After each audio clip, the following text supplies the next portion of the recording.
CAF Day at BMO Field recently. Over 1,000 CAF players were there and took in the festivities, including the incredible reopening of BMO Field. More to come on that in just a moment. Hey folks, this is CAF TV. Welcome, I'm Alex Bastiavansky. Lots to get caught up on today. The boys from Chantilly Forever will join me here in the studio to discuss their academy, which really has fascinating origins going all the way back to Jamaica. Also, as mentioned, CAF players were front and center with TFC at BMO recently, a part of CAF's new association with the Reds, and we'll have the full story for you. But first, the game highlights, and we kick things off today with the under-16 division. Pace FC had the unenviable task of taking on national champs Epic Toronto in their very first CAF game last week. A 6-0 spanking followed. No shame in that. Teams have lost far worse to that Epic juggernaut. Last Saturday, they had a chance to right the ship against fellow CAF newcomers Mississauga United. Unfortunately, it got no better for Pace in their second game either. CAF highlights now, brought to you by Leica Sports. Leica, your passion, our commitment. Yeah, Pace were in tough against United, who had a tie in their first game against DFC. The calm before the storm at Centennial Stadium. United hit early and often in this one. Just 4 minutes in, beautiful pass for Giordano Mancini, and it's a goal. 1-0 Missy early on. 10 minutes later. Just take a look here at the move by Anthony Curich to shake his defender. Then he hits Mancini again, who hits the back of the net. Mississauga up 2-0, and they just keep on coming. 17th minute now, Jacob Carlos threads it to Sean Costa, who had a big game last week. And another goal this week. Mississauga rolling. They are up 3-0 at this point. Poor Pace, they couldn't buy one. Max Ferrari charges down the wing. Just slides it wide of the far post, though. And yeah, it was that kind of a day for Pace. United took full advantage of their opportunities, though. Jacob Fashanu, too much time and space as he slides it home. 4-0 for United. Second half was Zach Vesnever's time to shine, though. The Pace goalie did what he could for his squad. He robs Dante Walks not once, but twice within a minute on clear breakaways here, coming off his line to make the monster stops. Great plays by the Pace goalie. The scoreline definitely wasn't Zach's fault. 5-0 Mississauga, your final. Pace just overwhelmed on the day. Not to worry, boys, it'll come. Giordano Mancini had a big day for United, and he liked what he saw from his team. Thought we had a good game today, possession-wise. Obviously, we came out with the win. I think we could have capitalized on a couple more of opportunities. Yeah, I liked the way our team was playing together. So. Okay, as mentioned, Epic started with a bang 2 weeks ago with a big win against Pace. Now, Saturday, Brampton Elite was their opposition, a squad newly promoted to the Under-16 Supergroup, and as Elite showed, they were promoted for good reason, as they gave Epic all they could handle. Epic dominated Pace last week, nothing, but the going got much tougher against Brampton Elite. 29th minute, Michael Washington with the golden chance here, but Dilman Grawal, Johnny on the spot right there to deny the Epic chance. Just a minute later, it's Washington yet again, and I'll tell you, this guy doesn't miss these chances from in close, but keeper Jasprit Dalwal there to keep it scoreless with the beautiful save. Second half now, Ronaldo Marshall goes to work for Epic. 4 goals last week, and he adds to his yearly total as he turns the Brampton defense inside out, slots the ball home, and Epic are on the board, up 1-0. 56th minute now, off the free kick here. There's confusion between Dalwal and his defender, and Ronaldo right there for the easy tap in, and it's a 2-spot for Epic. The boys in orange just keep on coming. Dylan Martin's out front here, but oops, just wide of the far post, can't tuck it in. Then another golden chance moments later as Martins is denied by Dalwal initially, and then on the second effort, Epic, oops, just can't make it happen. Elite gets one back though, do they ever? Sahib Nagra from the ridiculous angle, 20 yards out, goes bar down. Booyah, tattoos that shot, gorgeous. And that's as close as Elite would get, though, on this day. 2-1 Epic, your final. Elite stayed with them for most of the game, but Sam Mazzaferro felt in the second half. Epic really held the balance of play. For sure, I think we did great as a group. In the second half, we were building up our confidence and we were starting to move the ball from one side of the field to the other. And I believe, the second half was our half. Of course, they're bigger, so we have to play a little more physical, and they're really quick on the ball, so we have to step to the ball as quick as possible. Okay, one more game to tell you about in the under-16 group. DFC Academy doubling up ADP in a tight contest June 4th from Centennial Stadium, Manitoba.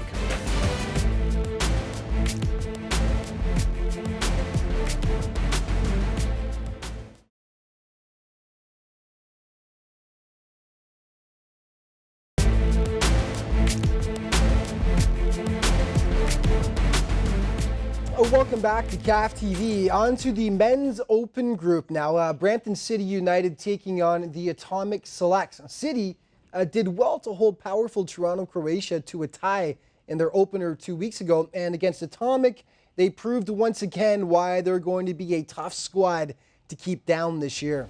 Atomic looking for their first points of the season after dropping their opening game to BSC the week before. The first half belonged to Atomic, though. Michael Brody steals and 1-0 for Toronto Atomic. Second frame, Atomic continues to hold the balance of play at first. Free kick is stopped, but Brody with his second of the game, and it is a beauty. 2-0 for Toronto Atomic.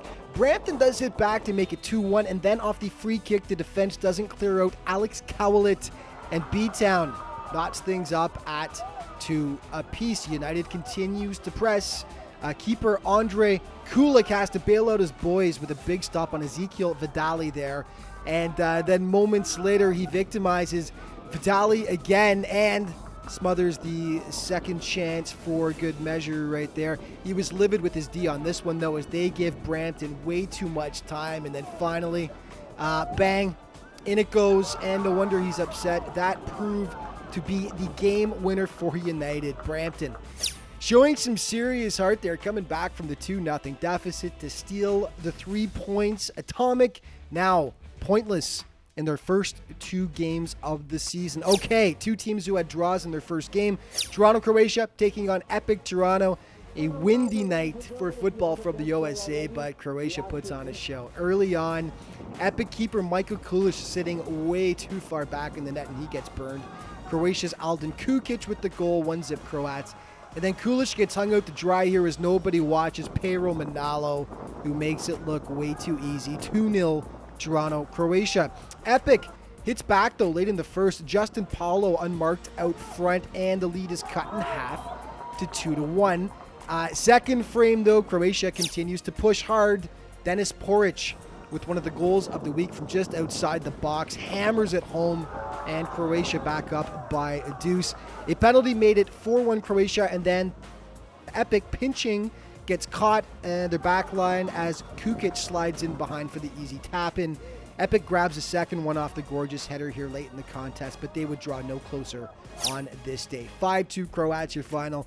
Just too many weapons for the Blues as they dominate for most of the contest and are now undefeated through the first 2 games. One more score to tell you about in the open group as Supernova doubles up BSC Academy 4-2 on June 5th from the Ontario Soccer Centre. Okay, to the under 14 super group we move now. ADP, very impressive so far this year, taking on Toronto International, and it was all ADP in this one. Just the 5th minute, nice stop, but Matthew Radovoisa, he had a game for ADP, and as he grabs the opening goal, and then some pinball here in the box as the ball bounces around. Finally, Mateus Melo deflects it home, 2-0 for ADP. 31st minute now, Radovoisa continues his torrid ways with the one-timer placed absolutely perfectly right there. 3-0 ADP. The nameless Toronto goalie, I say nameless because they didn't list him on the game sheet, which is a shame. 2 massive stops here, especially the second one right there. Saves of the week, actually. Mr. X, we tip our hats to you. Second half, more pain from Toronto International. ADP up 4-0 now. Beautiful ball movement. Mr. Radovoisa hammers it home. 5-0 through 49 minutes of play. 55th minute, Gurjit Singh to the tiny assassin Shayan Amrani, and it's 6-0 for ADP off the nice goal right there. And then finally, Elias Goritsas just chilling out front. He knocks it home, and it's 7-0 ADP. Toronto gets a great chance before the final whistle. Kai Garvey does nice to get past the keeper here, but slides it just wide of the far post. Tough luck, tough day for Toronto International. Shutout by ADP, who have looked extremely impressive this year.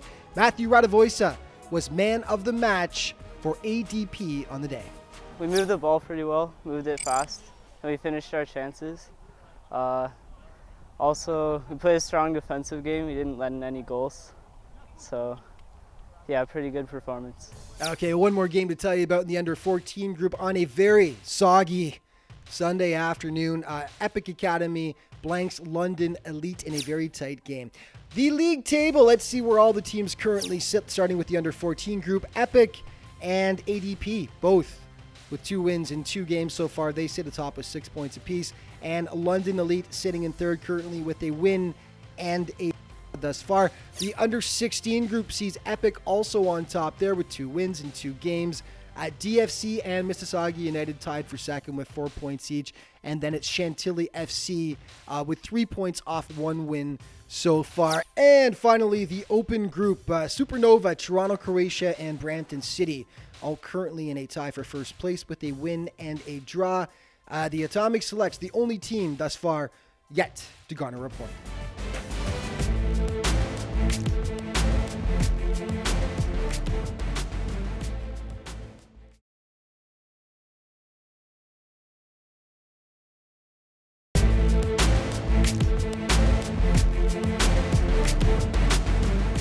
Welcome back to CAF TV. Alex Bastiavansky here in the Rogers studio, joined now by 2 members of Chantilly Forever FC Academy. And yeah, it's an interesting name. We're going to get to maybe a little background behind that in just a moment. But first of all, head coach Tony Scaduto to my immediate left and assistant coach Jimmy. Next, guys, welcome to the studio. Thank you. Yeah, and just got back from a big showcase tournament in Columbus, actually, did the guys, and pretty successful weekend, wasn't it? What happened?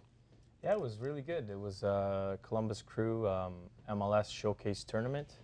We went down, and the whole idea was team building and bonding and making sure we had some good results, obviously. We went 3-0, and the soccer was decent, but the big thing was it was great for the team bonding. It was what we needed at this point of the program. Right. So Chantilly Forever, let's just do a little bit of background on this. I know Shabazz is the technical director, is the guy to really give a lot of background, but it's such an interesting name. I know because whenever I mention the name on the show or friends of mine watch the show and the first thing they say is Chantilly Forever. Interesting name. Yes. So what's the background behind the name and the club, guys? The background is a professional team in Jamaica. Okay. So Shabazz, obviously with his roots being Jamaican, brought that to Canada. Into an academy youth style form. So that's where it's linked up to, is in Jamaica. It's linked up. Yeah. This is both of you guys, so this is your first year with Chantilly. You came from another club in Hamilton. Correct. Came over to the academy. First of all, how about for yourself, Jimmy? Why did you guys come over? Well, large part of it, it's an academy. The league provides some competitive play, challenging, and an opportunity for the kids to have a platform to succeed. That's the big one.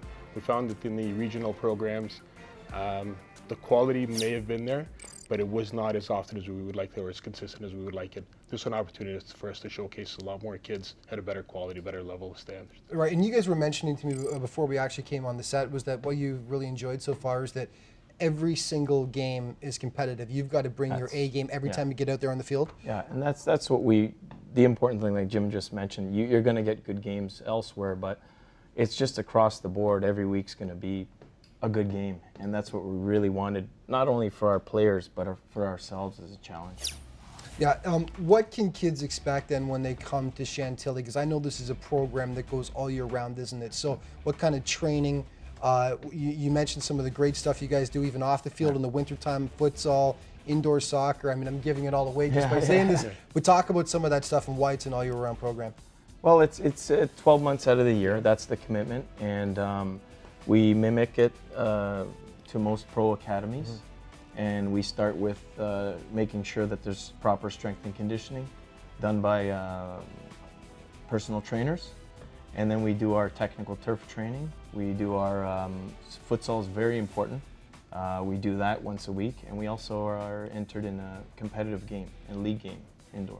Right, you guys, it's interesting start to the season for you guys. You played a lot of friendlies against, first year in the super group, first of all, for you guys. Yes. Played a few friendlies beforehand, did very well against the teams. First time out, you guys played ADP, who has a very strong team this year, under 14s. You lost 3-0. How do you guys assess your performance in the first game of league play? Well, like you said, we had great success. Right. We had a bit of an anomaly. Yeah. We didn't expect that to happen. Went down for a 3-0 loss. Didn't anticipate that happening given the positive results we had in our friendlies. Don't expect it to continue. Let's put it that way. Yeah. Just because we knew that the standard would be high, and we think we've achieved that standard to be able to, going forward, be able to compete with that super group. Big game coming up for you guys this weekend against Epic. Of course, the under 16 team are national champions from last year. A lot of players from the under 14 team played up on that team last year. They're an extremely strong team. Talk about that and how you guys prepare for a team like Epic. Well, we're looking forward to it. Like that's why we're here in the super group, and we're just preparing our boys. We're not going to prepare this week. We've been preparing for months, and we've put them in a position technically and tactically that they can get themselves out of any situation in the game and figure out the game and be comfortable and put them in position to succeed. Yeah, this super group has a lot of parity. Yeah. The focus being Epic this week, but it's not strictly about Epic. It is really about the quality of the other squads that are also there. And when we were planning and structuring what we wanted to do going forward, way back 6 months ago, the idea was that, you know what, we're going to be a top-level team on par with any one of these teams, and we intend to go out there and show that going forward this week and for the rest of the season. How are you guys, and even more importantly, how are the kids enjoying the CAF experience so far? The stadiums, national anthems, all that great stuff. How is everyone enjoying it so far? Just love it. We love it. The professionalism, that Phil brings down to the league, and the show and everything else. The kids love it. We love it. Being part of the BMO experience was great. Being down there, seeing exactly what they are seeing happening at BMO Field is happening with them. Guys, wonderful to be able to transfer it over. We are out of time. Thank you so much for being here. ChantillyForeverFC.com if people want to find out more, right? Fair enough, yeah. Excellent. Thanks so much, guys. And more CAF TV coming up in just a moment.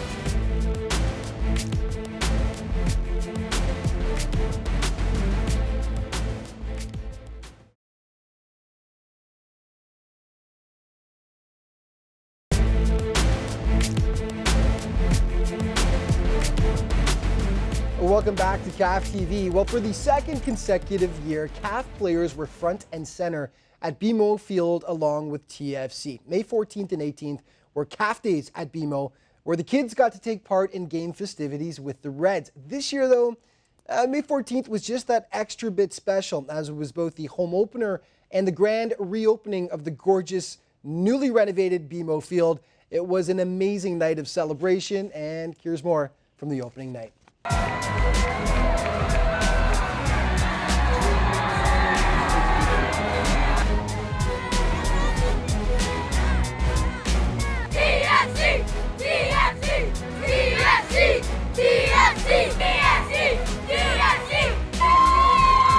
What exactly are you guys doing? So we're gonna be in the fan tunnel and high-fiving the players. Yeah, so while they're walking out, we're gonna get high-five them. Yeah, and we get signatures from the players. TFC, TFC, TFC, TFC, TFC, TFC, TFC, TFC.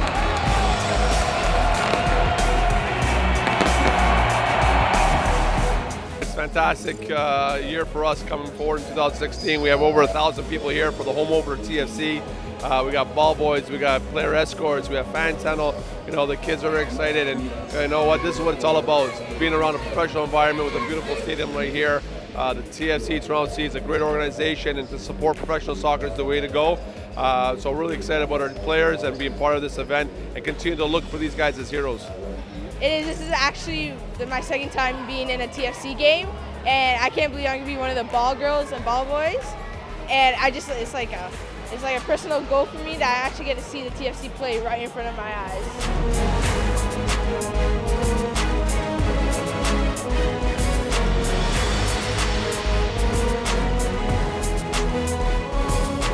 great experience. You know, these events make a huge difference. Look at all these kids here. It's just a lot of fun. It's all about just showing yourself and the development that you're producing. And you know, over time, we will be seeing CAF players in TFC programs and professional programs. TFC! TFC! TFC! TFC! TFC! They're all going to be dogs. They're in putting them on.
What a great experience for the kids. Okay, before we go, the CAF Countdown, top 5 plays of the week. Number 5, Mississauga United's Anthony Curich was breaking ankles with that move.